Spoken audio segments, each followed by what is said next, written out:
بسم اللہ الرحمن الرحیم۔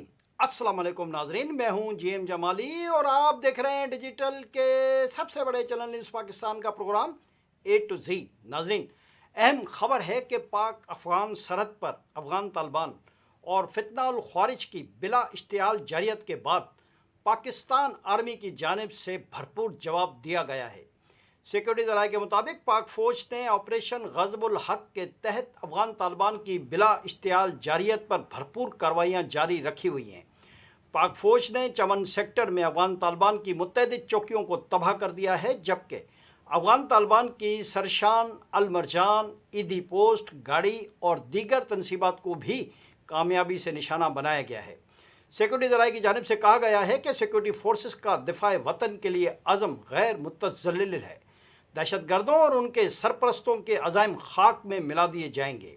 آپریشن غضب الحق تمام مقررہ اہداف کے حصول تک جاری رہے گا۔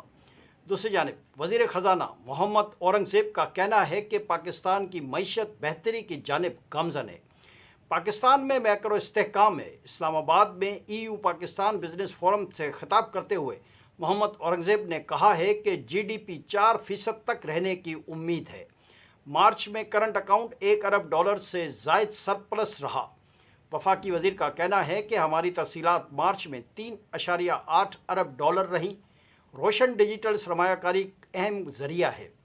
مارچ میں روشن ڈیجیٹل اکاؤنٹ میں $260 ملین آئے۔ انہوں نے کہا ہے کہ اپریل میں پاکستان نے بھاری بیرونی ادائیگیاں کیں، $75 کروڑ کا یورو بانڈ جاری کیا۔ مئی کے وسط میں $25 کروڑ کا پانڈا بانڈ بھی جاری کرنے کا پلان ہے۔ محمد اورنگزیب کا کہنا ہے کہ جون کے آخر تک زر مبادلہ ذخائر $18 ارب ہو جائیں گے۔ زر مبادلہ ذخائر 3 ماہ کی درآمدات کے مساوی ہوں گے۔ وزیر خزانہ نے مزید کہا کہ ڈیجیٹل معیشت کا فروغ حکومت کی ترجیح ہے۔ وزیر اعظم شہباز شریف ہر 2 ہفتے بعد اس پر اجلاس کرتے ہیں۔ ٹیرف اصلاحات بھی کی جا رہی ہیں۔ ان کا یہ بھی کہنا تھا کہ ٹیرف رجیم، کسٹم ڈیوٹیز اور ریگولیٹری ڈیوٹیز میں کمی کی گئی ہے۔ پہلے سال خام مال اور درمیانی اشیاء پر ڈیوٹیز میں کمی آئی ہے۔ توانائی کے شعبے میں اصلاحات اور گردشی قرضے میں کمی لائی جا رہی ہے۔ دریں اثنا وفاقی وزیر خزانہ محمد اورنگزیب نے کہا ہے کہ اگلے ماہ آئی ایم ایف سے $1.2 ارب کی قسط بھی مل جائے گی۔ اسلام آباد میں میڈیا سے گفتگو کرتے ہوئے انہوں نے بتایا کہ آئی ایم ایف کا وفد مئی کے وسط میں پاکستان آئے گا۔ نئے مالی سال کے بجٹ کے لیے مشاورت جاری ہے۔ محمد اورنگزیب نے کہا کہ سعودی عرب کے بعد دیگر دوست ممالک سے نئی فائنانسنگ کے حصول کا ارادہ نہیں ہے۔ حکومت کمرشل فائنانسنگ کے لیے کوشاں ہے۔ پاکستان 2 طرفہ کے بجائے کمرشل فائنانسنگ کی طرف بڑھ رہا ہے۔ انہوں نے کہا کہ مئی میں $25 کروڑ مالیت کا پانڈا بانڈ جاری کیا جائے گا، جس کے لیے اے ڈی پی اور ایشیائی انفراسٹرکچر بینک نے گارنٹی دی ہے۔ چینی حکام کے ساتھ بھی اس کے حوالے سے بات چیت آخری مراحل میں ہے۔ وفاقی وزیر نے مزید کہا کہ اگلے 2-3 برسوں میں مزید یورو اور سکوک بانڈ جاری کیے جائیں گے۔ انہوں نے مزید کہا کہ مشرق وسطی جنگ کے باعث انرجی انفراسٹرکچر متاثر ہوا ہے۔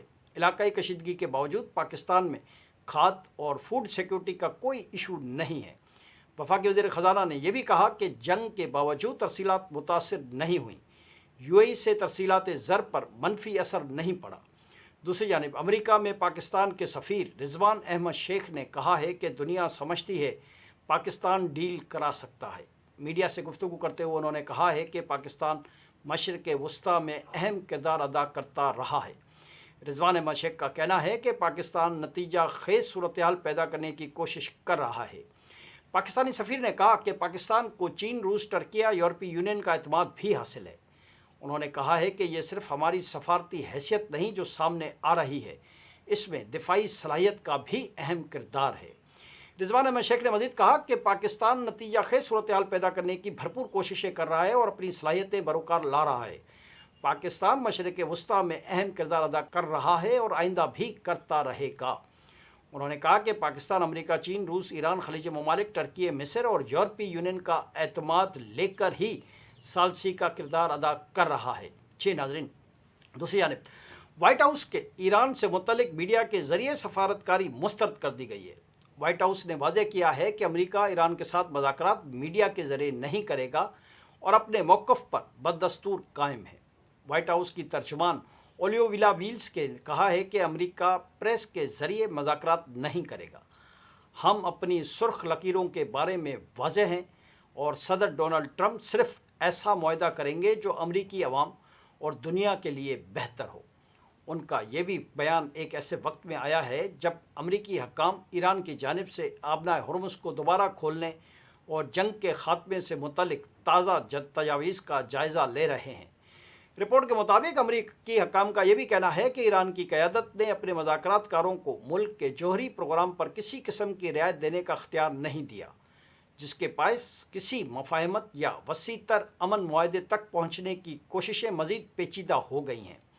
ادھر امریکی میڈیا کے مطابق امریکی صدر ڈونلڈ ٹرمپ ایرانی تجویز سے مطمئن نہیں۔ غیر ملکی خبر رساں ادارے رائٹرز کے مطابق ایک عہدیدار نے بتایا ہے کہ امریکی صدر ڈونلڈ ٹرمپ اپنے مشیروں کے ساتھ ملاقات میں ایرانی منصوبے پر ناخوش نظر آئے، کیونکہ امریکہ چاہتا ہے کہ جوہری معاملہ مذاکرات کے آغاز میں ہی طے کیا جائے۔ اسی طرح دی نیو یارک ٹائمز نے بھی رپورٹ کیا ہے کہ ٹرمپ نے اپنے مشیروں کو بتایا ہے کہ ایرانی تجویز سے مطمئن نہیں ہوں۔ سی این این کے مطابق ڈونلڈ ٹرمپ کے اس منصوبے کو قبول کرنے کے امکانات کم ہیں۔ رپورٹ میں کہا گیا ہے کہ اگر امریکہ نے ایرانی بندرگاہوں پر عائد ناکہ بندی جوہری معاملہ حل کیے بغیر ختم کر دی تو اس سے مذاکرات میں امریکہ کا ایک اہم دباؤ کا ذریعہ ختم ہو سکتا ہے۔ دریں اثنا مسلسل یہ خبریں آ رہی ہیں کہ ایران جنگ کی وجہ سے امریکہ میں ڈونلڈ ٹرمپ کی مقبولیت میں غیر معمولی کمی واقع ہو رہی ہے، یہاں تک کہ ان کے قریبی ساتھی، پارٹی ورکرز اور رہنما اور سپورٹر بھی ڈونلڈ ٹرمپ کی ایران پالیسی کی شدت سے مخالفت کر رہے ہیں۔ اسی دوران امریکی سیاستدان مارجری ٹیلر گرین، جو کبھی ڈونلڈ ٹرمپ کی قریبی اتحادی سمجھی جاتی تھیں، انہوں نے ایران کے خلاف جنگ پر سخت تنقید کرتے ہوئے کہا ہے کہ اس کے اثرات امریکی کسانوں پر بھی پڑ رہے ہیں۔ سوشل میڈیا پر اپنے بیان میں مارجری ٹیلر گرین نے کہا ہے کہ ایک دن والدین اپنے بچوں کو بتائیں گے کہ ڈونلڈ ٹرمپ کی ایران جنگ کے باعث کھیت تباہ ہوئے، کیونکہ کسان کھاد خریدنے کے متحمل نہیں ہو سکے اور کاشتکاری کی لاگت بہت بڑھ گئی۔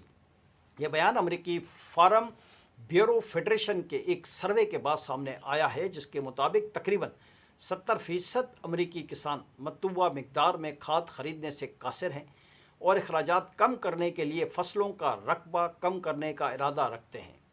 گرین نے ایک ریپبلکن سینیٹر لنسے گراہم کو بھی تنقید کا نشانہ بنایا اور کہا ہے کہ وہ امن کی بات کرنے کے بجائے جنگ کی حمایت کر رہے ہیں۔ ان کے اس بیان کے بعد امریکہ میں جنگ کے معاشی اثرات، خصوصاً زرعی شعبے پر پڑنے والے دباؤ پر بحث تیز ہو گئی ہے۔ آج کے لیے اتنا ہی۔ اگلے پروگرام تک کے لیے اپنے میزبان جیم جمالی کو اجازت دیجیے۔ اللہ حافظ۔